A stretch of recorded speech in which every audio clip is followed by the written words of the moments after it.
Women in their 30s. Let's unpack the narrative. I am Wandra, the thinking woman, and I invite you to unpack this with me. So, before we start, I would love to extend my heartfelt gratitude to women in the social media space who have demystified the narrative that women in their 30s have approached an anonymous expiry date, because the story has been told that when you get to your 30s you're expired and you are seen as a social misfit, you're seen as someone who is divergent, someone who is not fitting into the mold, and you're told that when you get into your 30s now all your glorious days and your youth is gone, and then now you're expired and you're a reject, quote unquote. And we have seen women in the social media spaces who have come up and they're simply showing their lives as it is in their 30s, whether they are married, whether they have kids, whether they are not married, whether they're looking forward to marry, whether they don't want to get married. We have seen these women come up and show their lives authentically.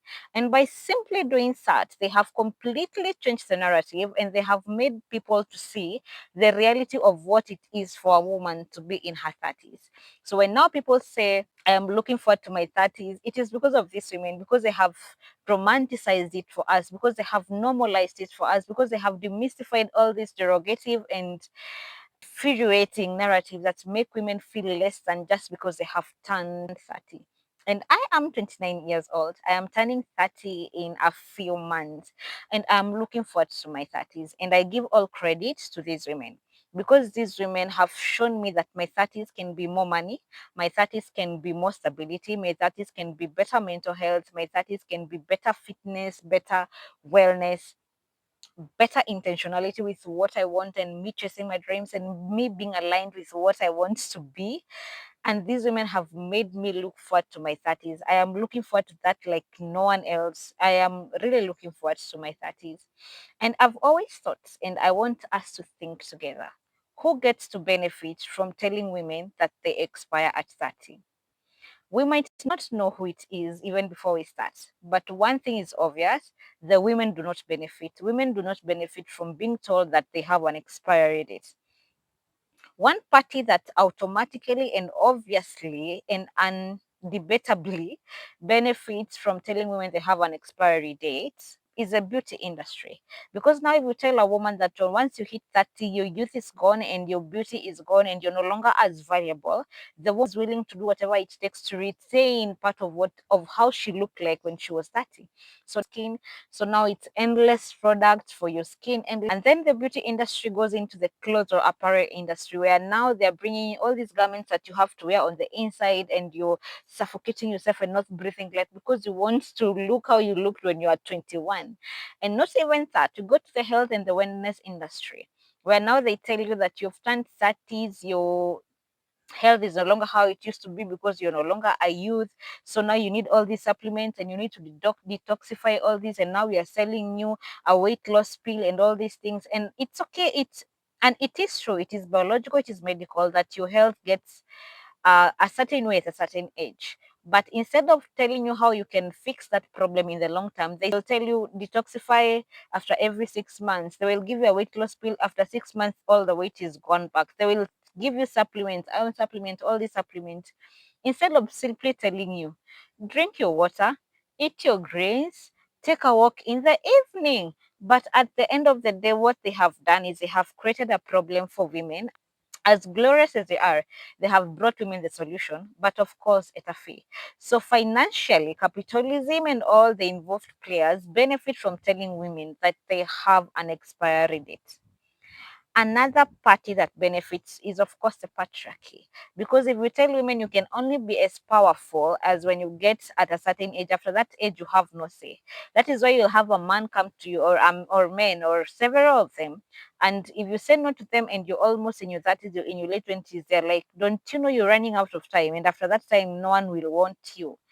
And that is a way of watering down you and a way of bringing you down to their level. And it's always made me think, would a man really want to be with a woman who has chosen to be with them, not because they like them, not because they find them as admirable, but simply because they have realized they're running out of time? That says a lot about the man.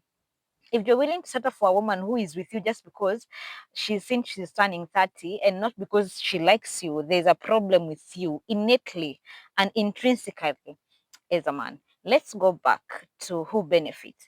And unfortunately, the purporters of this narrative that women are expiring at 30s majorly are fellow women. And mostly, these are women who are already married, women who got married in their 20s and have several kids from in their 20s. And I am choosing to use the word mostly as a quantifier to show majority of, but not all of, before you come for my neck. So majority of women who have already given birth and have all these kids assume that they did the right thing. And then when they do the right thing and they found out it's not what they were told it was, they think everyone should be in that boat and experiencing that with them. So they don't understand why one person chooses to opt out and do their own thing. They want all of us to be here figuring out kids, figuring out husbands, and doing all these other things. And to see you turning into your 30s with a big smile and you're not worried why you're not part of that, it doesn't sit well with them. And they will voice that out by questioning, mbona hujaolewa, huoni time in, by questioning why you're not married, don't you see you're running out of time? And it's very shameful and it's very unfortunate that unfortunately it's us women who are stabbing our fellow women. And unfortunately, it's us women who are stabbing fellow women in the back. Our fellow women in the back. And we can do better than that. We can do better by acknowledging that we can all live our full lives despite how we can all live our full lives despite how we've chosen to live them. If you've chosen to have your kids in your 20s, in your 30s, in your 40s, if you've chosen to never have kids, we can all coexist. The world is big enough to hold our views and for us to live harmoniously. And the bottom line goes back to the women who have normalized and beautified and romanticized our 30s for us.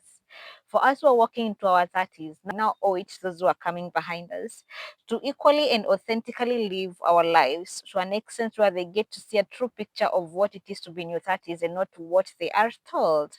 So we honor them as we have been honored. It has been a pleasure to think with you. Tell me in the comments, what has your 30s taught you? Are you looking forward to your 30s? Are you still afraid that you're going to expire when you get to your 30s? How has these women impacted you by sharing their lives in their 30s? Until the next one, please like, subscribe, comment, and share. And I'll meet you in the next thoughts. Goodbye.